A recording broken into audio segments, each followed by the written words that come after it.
Warning: the following podcast, which contains strong language and mature content, is unsuitable for children or for the faint of heart. The subject matter discussed will be frightening and graphic in nature. Listener discretion is advised.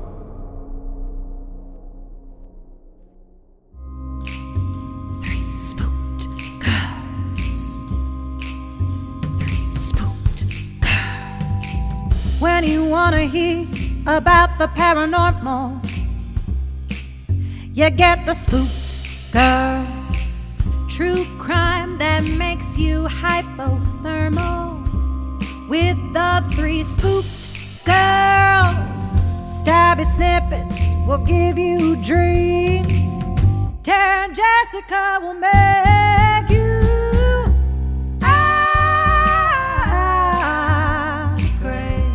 along with the Spooked Girls. Bring on the slaughter. We on that haunted ground. Spooked Girls. The three Spooked Girls. Hey Spooksters, and welcome back to another episode here on Three Spooked Girls. My name is Tara, and as always, I'm here with my cool friend Jessica. Hello. Hello. And today we are back with another installment into our State Urban Legends episode. A few of you in my thread in the group requested Maryland, and that was another one I thought I had already done or that you had already done, but I searched and alas, here we are. We had not done it, I guess. Shout out to Jessica C, Megan, and Christina for requesting Maryland. So those are our spooksters that I'm shouting out today for that. If you are new here, hello, welcome. Thank you for checking out the show. Returning spooksters, welcome back. And speaking of our Facebook group, if you are not hanging out with us on social media, you can find us on all the places. We're on Instagram, Threads, of course, Facebook, everywhere you could imagine. Just search the handle at Three Spooked Girls and you will find us. Or our Facebook group name is Three Spooked Girls Official. And if you are listening to this, this is just a friendly reminder. Secret Satan signups are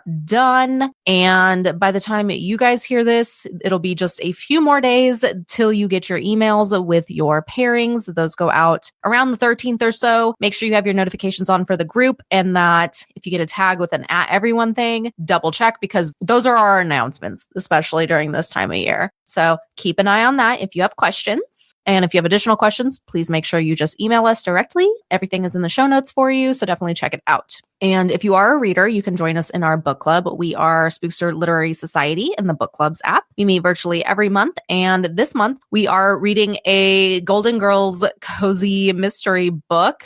Death by Cheesecake is the title. So if that interests you, definitely go join us over there. It's a lot of fun. I am gearing up to read that because in real time, we were also prepping for our Twilight series on our second show, which when you're hearing this, part 1 will be out. So if you haven't tuned into our other show and you want more content of us, especially Twilight content, hop on over there. And if you would like to support the show, you can go to patreon.com/Three Spooked Girls. For as little as $1, you get one bonus episode a month. 5 and up get ad-free episodes the day before and also get the entire backlog of all of the content we have been doing over the last 6 years, I guess, or so at this point, but lots of content, an easy way to support us if you would like to, and also how to get access to ad-free episodes, which, you know, we love that. But that is really all I got. So we are going to go ahead and dive in. Like I said, we are covering Maryland today.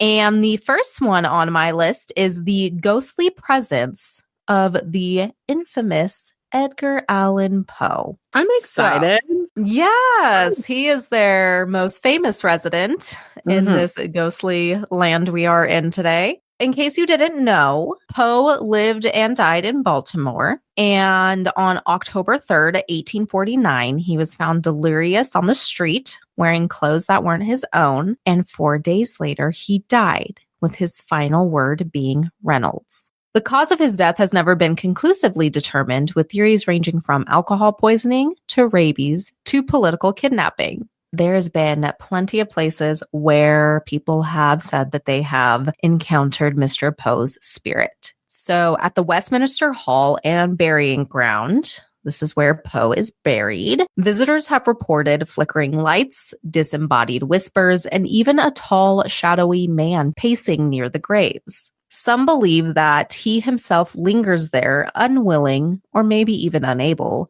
to leave the city that defined him. Also, Baltimore has a famous Poe tradition called the Poe Toaster, and every year on his birthday, which is January 19th, for over 7 decades, a mysterious figure in black would leave roses in a bottle of cognac at his grave. No one knew who the man was, and his visits only added to the atmosphere and mystery of the ghostly devotion that surrounds Poe. And if you are local in the area, it is suggested to head over to the Horse You Came In On Saloon, which is described as a historic bar there in Baltimore where Poe is said to have had his last drink. Staff and patrons alike claim to see his ghost there sitting quietly at the bar or drifting towards the door. The lights flicker, glasses move, and the atmosphere shifts, as if Poe himself is still stopping in for one last round. We have to go there now. I know. It's really funny because we've been talking a lot about Baltimore the last couple of days. Oh, I know. Love that. Well, we're not going too far. We're staying in Baltimore.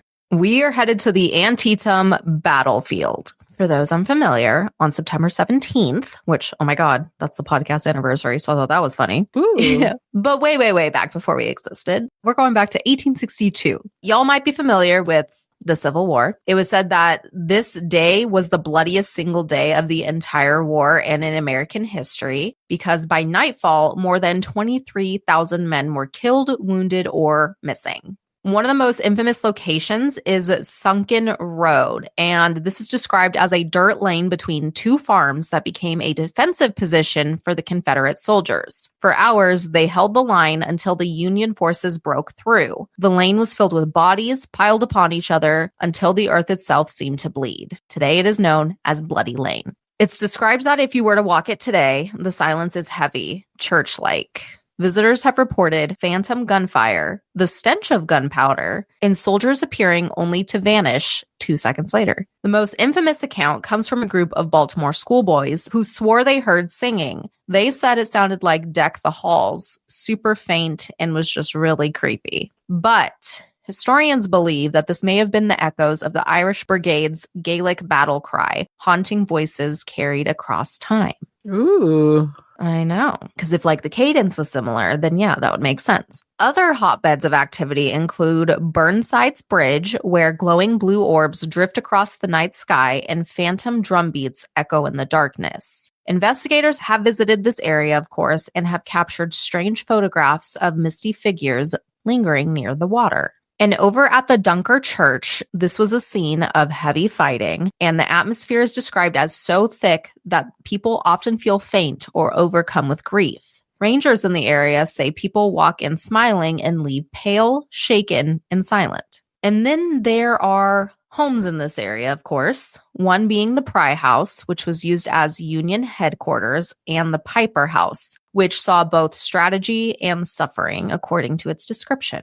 Reports have been made of footsteps echoing on staircases, doors opening on their own, and a woman in mourning clothes is seen weeping at the window. Now, nearby, there's this place called Sharpsburg, and here is where the St. Paul's Church is. And this was said to be used as a makeshift hospital for Confederate soldiers. Even today, there's been reports of screams and moans that seem to echo from within the walls. And there's a house west of Mount Airy, and people have reported that the floorboards are still stained with blood from the wounded that were brought there. And no amount of sanding, repurposing, nothing has ever gotten rid of these bloodstains. It's a really heavy place. Yeah. So, make sure you're in the right mindset if you're going to go there. Now we're going to scoot over to a legend about a witch. This is said to originate in southern Maryland and is possibly one of the darkest state urban legends. In the late 1600s, the colony was gripped by fear of witchcraft, as we all know. In Leonardtown, a woman named Moll Dyer became the target of suspicion. She was rumored to be a healer, a recluse, and, according to people in the town, something more sinister. Because a bitch can't have a hobby, help the town, and want to be left alone. No. We can't have that. Of course not. That would just be practical. But like men be menning at that time. They were like, oh no, we don't understand the concept. Her feeble brain must be riddled with witchcraft. And it's like, so what if it is? Move on. Right? Not fucking hurting you. Literally, mind your business. So it was said that during a particularly brutal winter, the townsfolk turned on her. They blamed her for crop failures, sickness, and hardships, and she was driven from her home on a freezing night. She fled into the woods where she succumbed to the cold. Days later, her body was found frozen to a boulder. One hand was pressed into the stone, the other raised towards the sky as if calling down for a final curse. Or, suffering from like hypothermia and shit and just fucking miserable and probably delirious at that point. Like, let's be really honest. But that rock is now known as Muldyer's Rock and still exists. It was moved from the woods to the courthouse lawn, and today it sits outside the old jail museum. Touch it, and some say you'll be cursed with dizziness, illness, or misfortune. Paranormal investigators have recorded spikes of energy around the stone, and locals avoid it after dark. Okay, if you're a local, I want to know if you really believe in this, and if you really are like, nope, fuck this, get away from it. The legend says that her ghost still roams Leonardtown, pale and vengeful, her cloak billowing into the night. And many believe that her spirit carries a rage of injustice, a reminder of how fear can lead to cruelty and how some curses never die. See, that's the whole thing. Maybe she wasn't a witch, or she didn't realize she was a witch, and then y'all did this shit to her. And it's like that last act before you die. Y'all fuck now. Also, you chased her out of her house where she was minding her business, probably like giving people like remedy. Like she probably just was like a nice lady who made home remedies that like cured the common cold. And people were like, witchcraft, because we have small brains. And they're like, we don't understand. And then you like force her out of her house and she dies on a rock in the middle of the forest. And then now she should come back and haunt. I hope she haunts their descendants. I hope if you are a descendant, I'm really sorry if you're a descendant of one of the people who chased her out of their house, but you kind of deserve it because she's, generational trauma. You have to pay. There's that old thing, the sins of the father is like reaped on the son or something like that. It's like, duh, like don't do this to people. Think about like the common things that we know now, like things like PCOS, things like that. Women who probably just were experiencing these life things and they were like, she hasn't had her monthlies. She's a witch. And they like drown her. And it's like, what could she say? Like we read that book for the book club, like Slewfoot, which I know is like not historically accurate, but there were historical I shouldn't say historical events in there, but there were like what they did historically in the book, which is they would like lay women on the ground and then put like a big board on top of them and then slowly add rocks. So it would crush you to death. And it's like women would confess to things because they were like being crushed by rocks or they would be dunked underwater. They'd be waterboarded. And yeah, of course there's false confessions because you think like maybe if I tell them what they want to hear, they'll stop this and then they kill you, which probably at some point is better than lying under a pile of rocks or sorry. I'm just ranting about the witch trials now. I'm bad. That's okay. That's why we're here. So it's fine. I know. I'm just like, Jesus Christ, people. Like, if I could go back in time, this is one of the time periods I'd go to and be like, you know what? You know why he's so angry? He has a small penis. Just drop that, walk away. And then like vanish because like, like I'm a time traveler. So I'm not going to stick around to be, be like, how would she know she's a witch? I'd be like, bitch, you think I'm a witch now? Watch. And then just like push my watch and be like, boop, gone. And then just all the people in the back of the day be like, she vanished. She was a witch. I know. And it's like, unfortunately, they would definitely kill whoever they were going after at that point, unless we took them with us, because they'd be like, there's your witch friend. So you're obviously a witch. Oh, God. I thought about that after I said it. This is what I would say. I'd be like, and if you keep killing women, I will come back and like curse all of you. And I'm a witch because I've shown you witchy things. I'm from the future. Like I... just me in my pants. Knowing me, I'd show up in like shorts because it'd be hot. It'd be like in the summer. I'd be like, I'm going to Virginia in the summer, so I need some shorts. And I'd be like, listen, people. And they'd be like, listen to this naked woman, because I'd be in like shorts and a t-shirt. And they'd be like, what the fuck is up with this? And I would be like, listen, if you keep trying to murder people, specifically women, for witchcraft, I'm going to come back and curse your whole family. You saw me appear out of nowhere, just walk out of the town square, just boop, there it was. You know I have powers. So stop it, and then vanish. Oh my God. Because then they would just be like, well, I would probably have to go find people, be like, remember her. Poof. Oh my God, I can't. Okay, well, now we're going to scoot over to another cryptid who I've definitely kind of heard about before. And technically, there has been sightings of him. I didn't go deep into it because this is a Maryland episode. But apparently the Goat Man, this is who we're going to talk about now. The Goat Man not only has ties to Maryland, but also has ties to Texas. So he travels. He is continental, I guess. I don't even know. I don't even know what the word is, but he be booked and busy. So the Goat Man is said to be half man, half goat, standing at 6 feet tall, walking upright on 2 hooves, covered in hair with glowing red eyes. And witnesses claim he makes squealing, which I'm like, oh my God, stop it. That made me laugh. I'm like imagining the most ridiculous shit. Animalistic sounds before attacking. I'm like, no, he's just trying to burst your eardrum. Now, the stories do vary. Some say that the Goat Man was actually human before and was a scientist at the Beltsville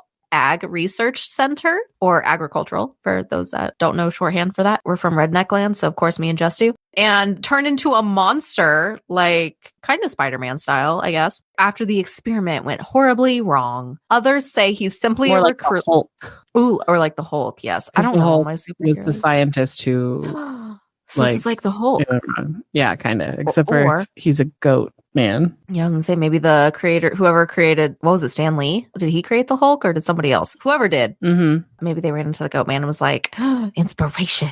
Others say that he was simply a recluse who was terrorized by teens for fun. So I like the scientist lore, so that's what I vote for. But you can let me know which you vote for. So here are some sightings from Maryland only. In 1971, April Edwards and her friends reported hearing strange noises near Fletchertown Road. One of them swore he saw a large hairy figure standing on 2 legs. The next morning, the Edwards family discovered their puppy had been killed and decapitated. Goat Man. I know. What the fuck, Goat Man? The story hit the Prince George County News and then the Washington Post, and the Goat Man fever spread. Now, what's interesting is these next couple that I have, they don't have specific dates. They just give me the decades. So the next one I found was also during the 70s in Clinton. Oh, so the 1971 incident was said to be in Bowie, by the way. Okay, so for the one in Clinton, locals claimed Goat Man lurked near Governor's Bridge, nicknamed Crybaby Bridge, which I have a little bit of info on that we'll get into in a second. And witnesses reported him chasing cars, banging on doors, and even throwing rocks at teens who dared to stop there at night.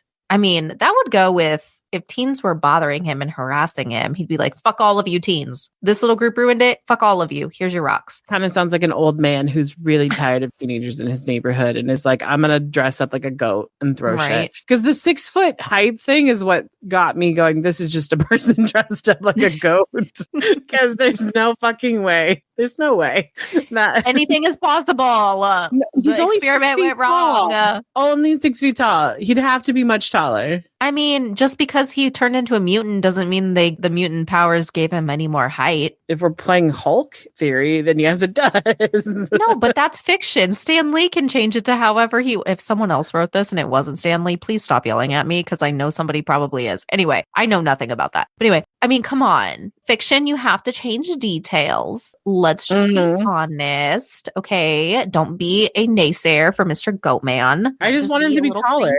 Maybe that is taller. Maybe he was a short king. And then maybe he was like my height. And then now he's 6 foot, whatever. Okay. I think I can accept it as long as it's that theory.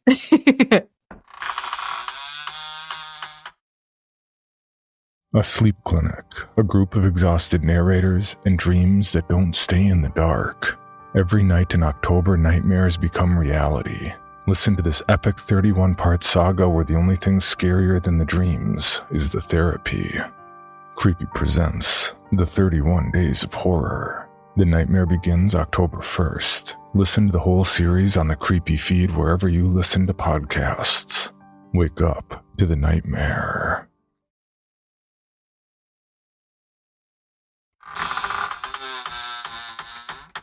Back in the Bowie area during the late 70s and into the 80s, it was reported that teens went on goat man hunts and swore that they saw red glaring eyes at them from the trees, and that cars parked in the woods in that area were found later with deep scratches across their doors. I mean, if he don't want you there, yeah, he gonna key your car, but with his claws. And then lastly, in the 90s, Goatman sightings became almost a rite of passage. Groups of teenagers would dare each other to drive into the woods of Fletchertown Road, hoping to catch a glimpse of him.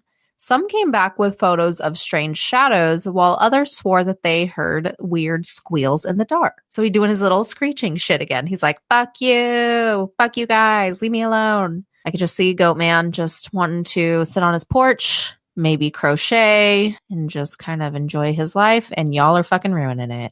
So, folklorists have pointed out that Goatman fits into a broader backroads monster tradition, like that of the Jersey Devil or Mothman. It's said that this is a story, or the reason for that is because this is a story to keep kids from staying out too late, or was used as a way to explain real violence in a community. But for locals in Prince George's County, Goatman is no bedtime story. He is the monster of their woods and is still believed to lurk into the Maryland area today. Now, like I said, Crybaby Bridge is totally tied into Goatman. And there's multiple bridges that do tie back to him, but this is the most infamous one. And it says that if you park your car on the bridge at night, you'll hear the cries of an infant, sometimes soft sobs, other times wails of desperation. Some say that this happens because a desperate mother threw her baby off the bridge during a time of poverty. Others tie the cries to racial violence, claiming infants were drowned in the water during Maryland's darkest chapters. And then there are those who say that these are not babies at all. These are not ghosts. This is the Goatman who lurks nearby. Some have said that they have heard the baby's wails followed immediately by that weird squeal that the Goatman does, as if it's all intertwined. And then, you know what it made me think? I said, it could definitely be those other things. It would make a lot of sense, especially the second one. But think about how we've talked about how like mountain lions can sound like crying women and stuff like that. Mm-hmm. What if Goatman can imitate a baby? I mean, that would make sense. Yeah, because you're not going to stop if you hear this weird squeal thing. You're not. But if you hear a baby crying or wailing, pretty much everybody is going to fucking stop. So maybe it's just a little like, like a ruse to draw you in. I mean, that would make sense. Now, the next one is described as one of America's most haunted towns. We are headed to Ellicott City. Ellicott City was founded in the 1700s and is said to have endured devastating floods, fires, and tragedies, and that all of that energy seems to have left its mark. On Main Street, visitors have reported phantom children playing, shop windows rattling when no one is inside, and townsfolk long gone wandering after dark. The most infamous of them all is one of our favorite types of entities, and that's a lady in white. She's an entity who drifts silently down the street. Some believe that she's the ghost of a woman who perished in a flood, still searching for her loved ones she lost. A lot of paranormal investigators have visited Ellicott City, and many have captured EVPs, disembodied voices, literally caught on tape, have heard footsteps on empty floors, and witnessed shadow figures darting down alleyways. So this area has a lot of different haunts, and I'm super curious if anyone has any encounter stories on that place. Now, basically, the whole reason I chose Maryland, besides it was requested by multiple people, is that they have their own sea monster. They have Chessie, the Chesapeake Bay sea monster. Y'all know I love these Nessie sea monster situations, right? I love that they named it cute. Descriptions vary, as they do, and most describe Chessie as this long snake-like and up to 30 feet in length type of creature. So she large and in charge and a boss-ass bitch. The most famous sighting happened in May of 1982 when Robert and Karen Frew videotaped Chessie moving against the tide. The footage aired on TV, and of course, that spread like wildfire and got a whole new fascination of people into this sea monster. But upon research, Chessie's story is said to go back further. There have been multiple sightings of her, of course, the earliest being in 1936. It was said that a military helicopter pilot spotted something reptilian, quote, thrashing in the Bush River. Then jump about over 40 years to July of 1980. Guests on the Magathie River saw 3 large, evenly spaced humps gliding through the water, which if you think to the visualization of Nessie, because we see her, she got her little snaky body going on. So it makes sense. And then in August of 1980, Rosamund Hayes of Alexandria was said to spot a strange creature in Eastern Bay. The following month in September, near the Chesapeake Bay Bridge Tunnel, witnesses reported seeing something that was certainly no manatee, because there's theories debunking this saying it's just a manatee, which I'm like, why is a manatee over there? I don't know. That doesn't sound right to me. And then in July of 1982, additional sightings near Clover Beach by Navy and Coast Guard officers, fishermen, and even federal agents all came in at the same time. Now, her reports slowed down in the mid-90s, but Chessie didn't fade away. No, don't you worry. Instead, actually, I love that they embraced Chessie and she became an environmental mascot. The U.S. Fish and Wildlife Service released children coloring books in the 80s and 90s, teaching kids about pollution with Chessie as the star. Isn't that so cute? I love that. It's like, don't kill our favorite cryptid. And then in 1994, a Florida manatee wandered into the Chesapeake. Locals nicknamed him Chessie, and wildlife rescuers eventually flew him back to Florida, but he returned multiple times in the years that followed. Oh my God, what if this was like her baby? Why what did if they keep part manatee? Why do they keep? He wants to live there. Let him live there. Jesus. Right? Oh my God. So people, they ask, is Chessie a manatee, a giant sturgeon, an eel? Is she this mythological creature that we cannot explain?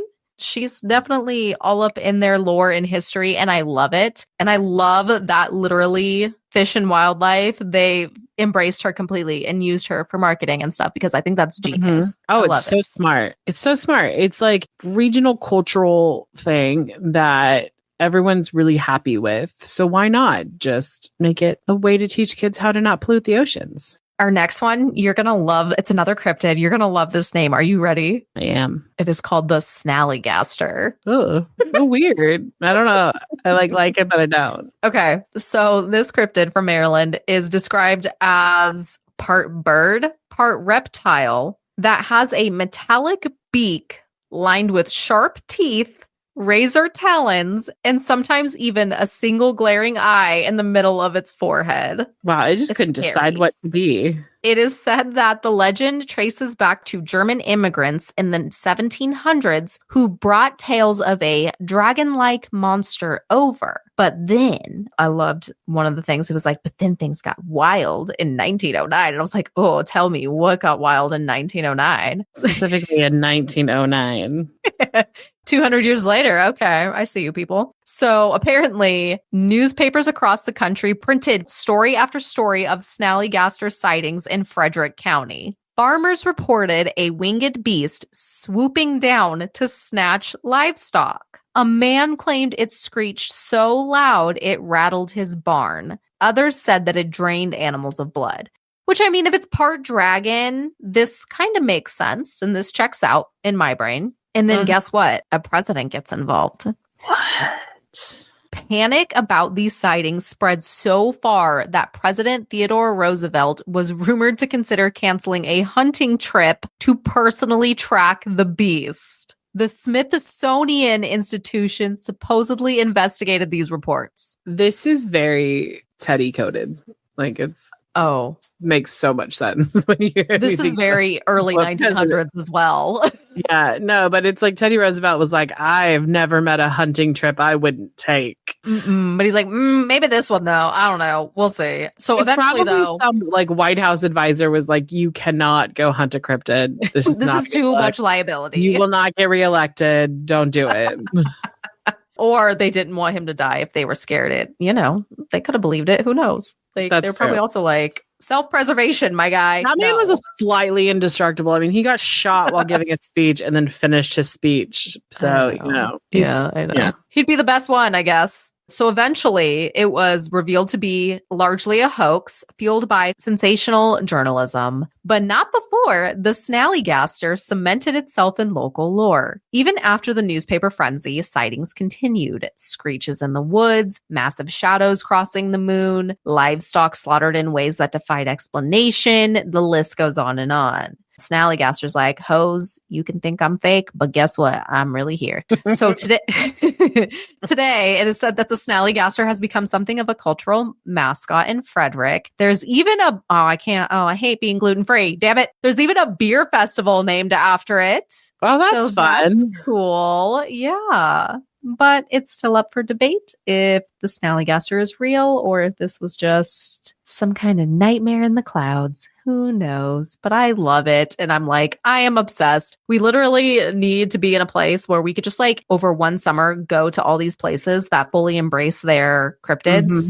It would be so fun. Oh my God. Travel Channel. Yeah, Travel Channel. If you are listening and you know anyone at the Travel Channel or you're a part of the Travel Channel, let us do cryptid hunts. Film us. With Jack Osborne. We'd probably have to get through at least season 1. Let's go make season 1 and be very successful. And then we can go from there. Life goal. Okay. So moving on. We are now headed to the southern tip of Maryland and we are at the Point Lookout State Park. I love how everything's like, this is the most haunted place in the whole state. And then it's like, no, bitch, it's us. So self-acclaimed to be one of the most haunted places in the state. Also connected to the Civil War, during this time, it was said to be the site of a massive prisoner of war camp. Conditions were described as horrific. Thousands of Confederate soldiers died there from starvation, disease, and exposure. Today, it is believed that many of their spirits remain. Visitors report disembodied voices, phantom footsteps, and even full-bodied apparitions of soldiers wandering the shoreline, which totally makes sense. And even more so, it is said that the lighthouse there is the star of the show. This was built in 1830 and it's been investigated by so many different paranormal groups. Witnesses have described ghostly figures in uniforms, sudden cold spots, and voices calling out into the dark.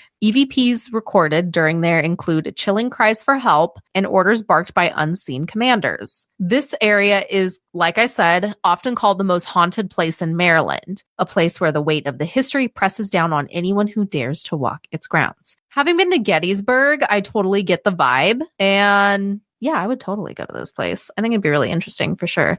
I am on to our last urban legend, and then I have a couple rapid fire bonus nuggets for us. So the last one is actually a haunted object. So shout out to our Haunted Ground series on Patreon. Y'all can check that out if you want. And this is the Black Aggie. It's a haunted statue. This is located at Pikesville Druids Ridge Cemetery. Now, originally, Black Aggie was a copy of a famous sculpture, but from the moment it was placed in the cemetery, strange occurrences started happening. People have said that her eyes glowed red at night, that her shadow moved independently of the statue, and that grass refused to grow on the earth beneath her outstretched arms. Okay. Now, the creepiest thing of this, and I'm like, bro, why are you going to go mess with a haunted object? Get the fuck away from it. You guys know how we feel about this. Anyway, apparently it's a thing for people to go dare other people to sit on Black Aggie's lap at midnight. And if you did so, you more than likely would be haunted by the dead forever. Some claim to feel icy hands grip their shoulders, while others say that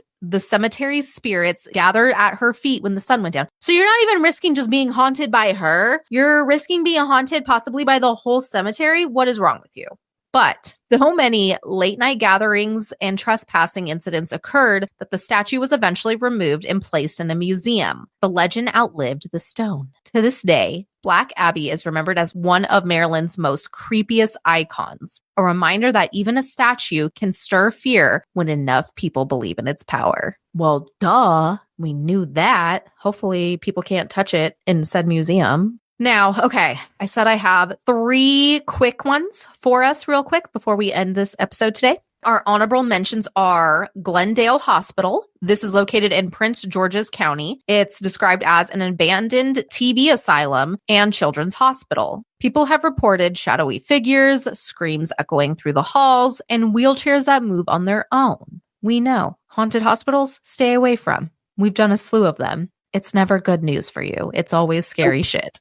Never. Don't do it. Our second one is Dr. Samuel Lamud's house in Waldorf. It is said that this is the home of a doctor who treated John Wilkes Booth after Lincoln's assassination. Today it's a museum, so y'all can go there if you want. But footsteps, cold spots, and voices are still reported by staff and visitors. Some say that Booth's presence lingers here as well. That would be an interesting one to maybe do a whole episode on.